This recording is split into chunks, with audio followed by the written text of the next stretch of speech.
got a real attitude problem, McFly. You're a slacker. You wouldn't match. By any chance, would you? Embrace the probability of your imminent death. And know, in your heart, that there's nothing I can do to save you. Rick, where'd you get a hand grenade? I don't know. Good morning, Starshine. The Earth says hello. It's the Al Travis Show, and it's been a long time to have my friend back in the program. You, Senator Jeff Howe. Senator, how you been? How are the holidays? Terrific. Good. Had a couple of different Christmas events. The Howe clan got all together out in Chicago, Nice. so big deal. Good for you. And New Year's, are you stay up all night long waiting to see the New Year like it's something special? You know, I accidentally did stay up that late. Sorry to say, but yeah. We traveled that day, and we traveled all the way to Washington to meet relatives, and the plan was get there, celebrate with them in their New Year's, and by the time we got there 5, 6 o'clock, I knew I wasn't making midnight. On a good night, I wouldn't make midnight, but we were up early to travel. No way. Said, see you in 2026. Well, when you say up, I was awake. I was in bed, though, by the time the ball dropped in New York. So, Right. you know, and All right, yeah. Fair enough. Accidental seeing of the New Year. All right, I had such good plans today, and again, this isn't about me, but it is kind of for me. I have a guest coming on who is actually at the hearings later on today, Bill Glahn. He's coming on. Senator Representative Walter Hudson, a regular on the show, was a star yesterday. I mean, man, oh, live. So I'm taking notes. I'm doing stuff. I know you're coming on the program. Damath has been on Fox a ton with what's going on with the fraud. And Robbins was in yesterday, the two of our governor candidates. I got to presume the money, when folks do that, the money must roll in, right? Folks across the nation see these two gals speaking really well about the fraud. I think people pony up, don't they? I do believe that's what normally happens. I think the other side of it, though, with Walls dropping out and the thought of Klobuchar coming in, people are starting to hold that close to their deal until they see whether Klobuchar is going to jump or not. Some folks are shifting, and I heard from an individual yesterday that he's shifting. He was a big Robbins supporter, and he's shifting his effort towards the Senate now because he believes that's the best chance they got to put the brakes on the Democrat machine. So, do you personally think Klobuchar takes this job, or takes it like she can just walk in? Will run? You know, I think it depends on there's some activity there, some scrutiny that's happening with her. So I think it depends on how hot, what the temperature of that is. I do believe she may look at it. If she truly believes she wants to be a presidential candidate in 28, this would be a natural move for her, right? Yeah. I just wonder if she's really thinking at that stage of her life, if that's what she wants to do. So it'll be an interesting, I wouldn't put any money against her. Okay. On making that shift. Well, let me throw this out just as a side note as well. With as much spotlight on Minnesota, and we're going to talk about other stuff too, as much spotlight is here, if she were to jump in, just like if you remember Walz, we in Minnesota might have heard about some of Walz stuff, but until he gets in the national fray, right, and the national media hit him, I don't think half Minnesota knew what all Walz was about. You know what I'm saying? So does Amy want that? Amy, we're tight. Senator Klobuchar want to get into that while this new spotlight is on this city. You don't remember? She ate some salad with a comb or something. Remember that old story? That's going to come back out. Does she want that? I agree, and I don't. That she's got to weigh that to whether she wants to be into this spotlight or not, and whether she wants, and that's the deal for politicians. You really have to look at your family and what you have in your closet. And I will tell you that I drug everything out of my closet. People, there's no hidden things for me, now. And so luckily my kids have all kind of walked a good deal. So I've been fortunate there. They could dig some up on my extended family probably, but I'm not in control of that. So, but the thing is I don't know what's in Amy's closet, but I tell you what, if Senator Klobuchar decides to jump in the gubernatorial race in this state under these conditions, We will know if there's anything in her closet. And see, this is, again, I'm not trying to talk her out. She can do whatever she wants. But if she were to get in this, yes, I think the odds are in her favor, right? I mean, just on Amy. But if she were to lose it because this fraud keeps ticking and this stuff and she loses this, her shot at going for president in 2028 is gone. I mean, if you can't win the state, you're out. In 2028 is gone, right? Yeah, that's what I'm saying. So it's all or nothing if she gets in, and I think that's interesting. But all that being said, news story today. So yesterday afternoon, I guess I figured it out about 1 o'clock, turned the TV on. The story, and I'm going to preface this because I just don't need all the letters. I pray for the family of this gal who passed and the gal. Okay. Absolutely. I'm going to say things that maybe some on the other side say, oh, I can't believe you're blaming her. I'm not blaming her. No one should be killed while someone is looking for, if ICE agents are looking for a bad guy. But we start doing crazy things. I pray for her family. I am not blaming her, but she could have been much smarter. So with that being said, a gal is, as far as we can tell now, leading this anti-protest. The ICE guys are out going after a bad guy. She's there. They're trying to stop things, and she literally parks her car in front of the ICE brigade, the ICE vans, and her partner gets out. They're going to film this, and this is my theory on this. It's just crazy crap with the phones.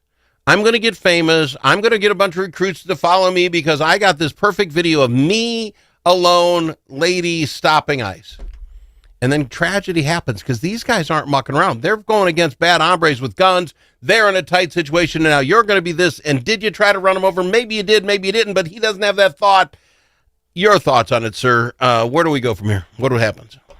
Well, it's a horrific tragedy that this happened, right? Because this should not happen. Yeah. And I think there's a lot of folks that have some blame in this, right? Yeah. You could lay some at Trump's feet because he sent these people in here. You can lay it on Walz's feet, Fry's feet. Yeah. You cannot have this heightened dialogue and this heightened rhetoric and expect people not to react. I mean, if Walz wouldn't have been if the governor wouldn't have been going after Trump wouldn't have responded like they are. Right? If we wouldn't have all this fraud, if you wouldn't have all the fraud, they wouldn't be sending people in. If you wouldn't have made it a sanctuary state and a sanctuary city, this stuff wouldn't happen.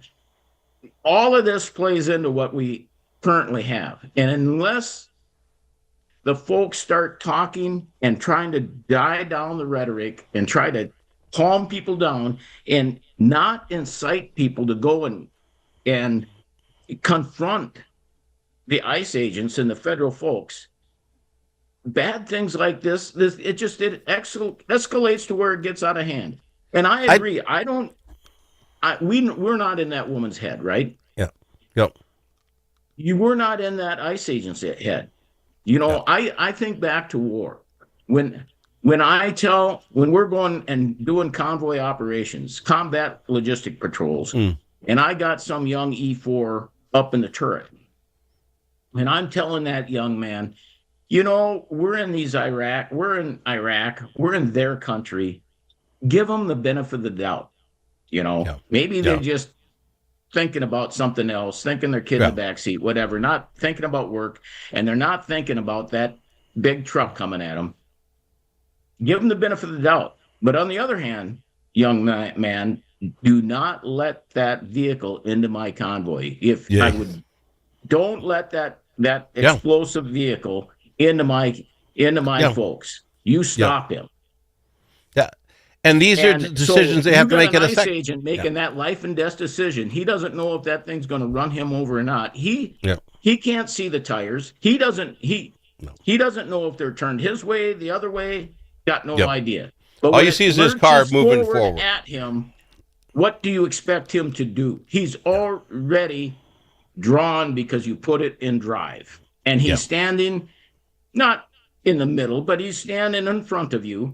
Yeah. The camera shows that. The camera shows it kind of pushing him, hitting him. Yeah. It's a bad situation. And what put that woman there? oh, we got to stop ICE. They don't be here. You know, they're sweeping, they're Gestapo, they're sweeping the people off the street, they're abducting people.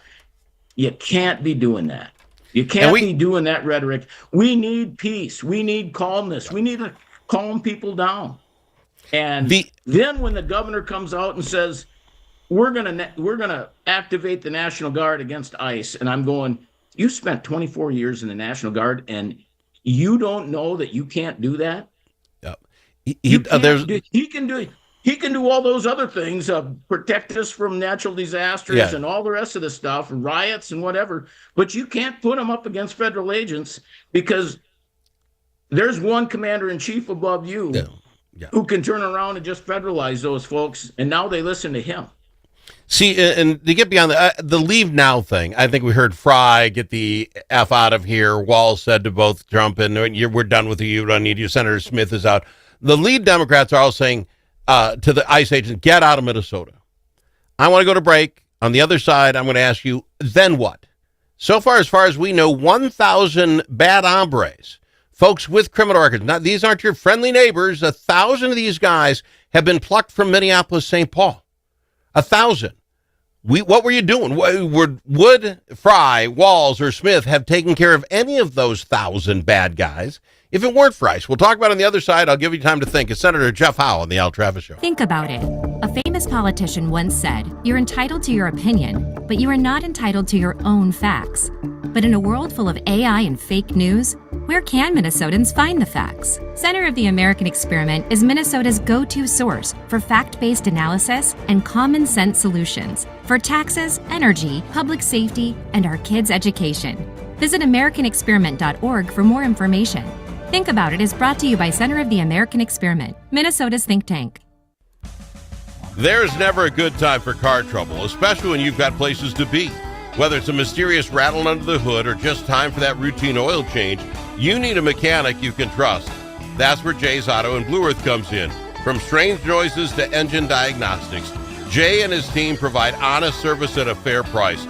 They're proud to keep their neighbors on the road safely, season after season. Don't wait for a breakdown. Stop at Jay's Auto today or call 525-1052.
amongst friends. The Al Travis Show.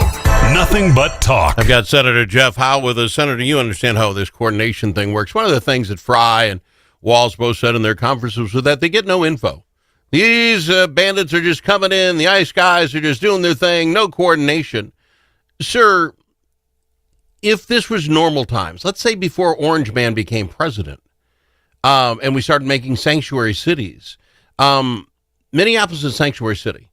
In regular times, ICE agents would get a detainer for some bad hombre, go to the courthouse when he gets picked up for speeding, and take him and get him out of the country. Minneapolis has said, we're not doing that. You're not coming in here, ICE. You're not getting these bad guys. So for the ICE agents to call and say, by the way, Mayor, we're going to be on Portland and 34th Street at 10 tomorrow morning, nothing good from the ICE agent's point is going to happen, right? The only thing that could possibly happen is a leak that tells everybody we're there, and now the mob's there ahead of time. So the coordination thing doesn't work. How do these people who say ICE get out suggest how they're going to get rid of the thousands of bad guys? And let's just say these are the only bad guys with detainers to leave. How are they going to do it? They don't answer that. They say to ICE to get out. How can they do it, sir? How do they coordinate? No intention of doing that. No intention of doing that. They're not going to remove any of these people. Heck, one of them was working for the state of Minnesota. Yeah. So, right? Okay, one of them was a superintendent or a principal at a school. Give me a break. But sir, then why do Minnesotans put up with that? They're saying, get out, ICE, you're bad, you're causing problems. We'd rather have the 1,000 bad guys here doing their bad thing. Because do Minnesotans not see that you're not safer with ICE gone? Now, we can work with them and that'd be better, but, right? So, I used to be a fire marshal, right? We had a big explosion here in St. Cloud. We had NTSB come in, right? Mm-hmm.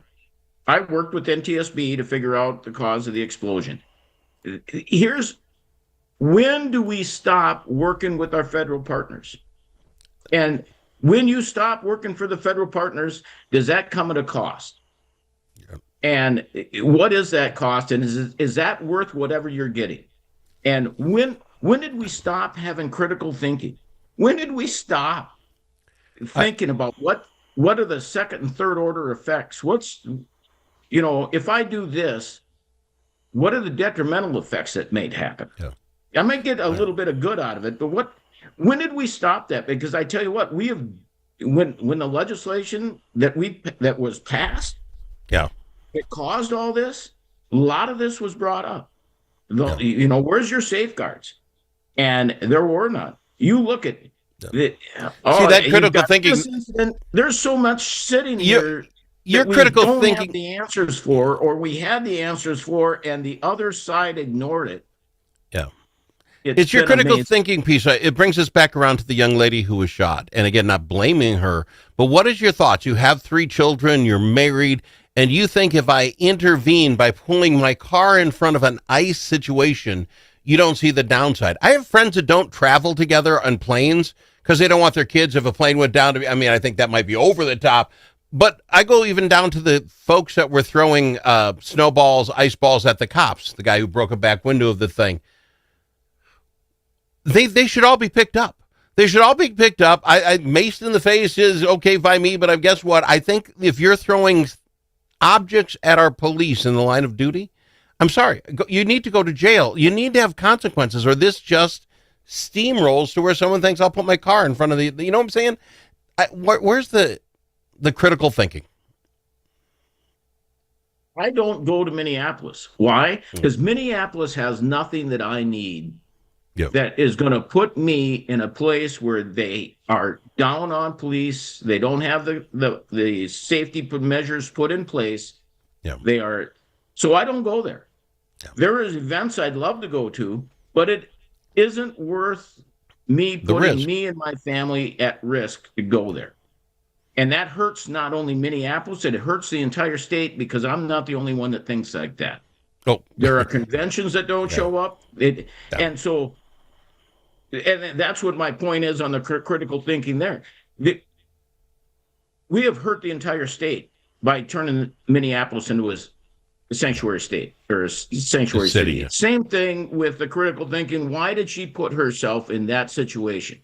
And again, not saying she deserved to be shot, but you put yourself into, she could have sat on the sidelines, taken all the videos she wants, held up a sign, yelled at cops, and that's all your freedom of speech. Once she got involved, then there's the risk she took, which is really sad for her family. And again, I'm not blaming her, but it's just so terribly sad. It's sad for everyone involved. Yeah, look where we're sitting today talking about it. Where is the, we should be praying for peace, respect, and kindness, and the dignity, everybody involved. Just treat people with some dignity that they don't. We treat each other like they're evil. Yeah, and nobody deserves that. 100% completely agree. I am completely out of time. We had lots of things to talk about next week when you're on. If nothing major happens, let's talk about the number of people in the governor's race and all this fraud that was exposed this last week. Can we do that next week? Absolutely. I had a phone call from one of my former soldiers the other night. And it was we started on one issue. That phone call went for over 6 hours. I finally had to cut him off at 1 o'clock in the morning. I said, I can't do this, man. I got to get up in the morning and work. Going crazy. Appreciate you, Senator. Always have. Senator Jeff.